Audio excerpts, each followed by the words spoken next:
New Zealand, like Japan, knows more than its share of natural disasters. So it's dealing with disaster risk reduction and responses, something I've dealt with a great deal in my previous life. And now coming to UNDP, we are absolutely defining disaster risk reduction as a major development challenge. Because if you don't endeavour to manage your risk, you end up seeing development gains often very painfully won by communities, literally washed away, shaken down, and this can happen in minutes, if not hours or days with flooding. So the approach we're taking to this very, very important World Conference is, if development isn't risk-informed, it's not sustainable development. And we are really gearing up with this next global Rohan, tama na. Hindi mo nga kinain yung isa, oh.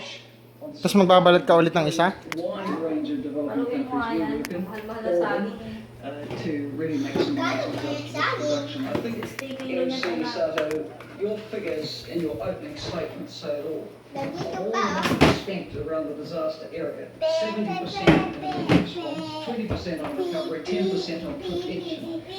A tiny fraction of the total on prevention would save a lot of money. And we've used the figure, $1 invested will save. It's a no-brainer in terms of investment. So at this meeting, we're very much focused about all the member states of the UN will be focusing on what needs to be done to strengthen prevention, strengthen the capacity for risk assessment, for building the right regulatory frameworks, policies, institutions, community engagement, which is very, very important as well.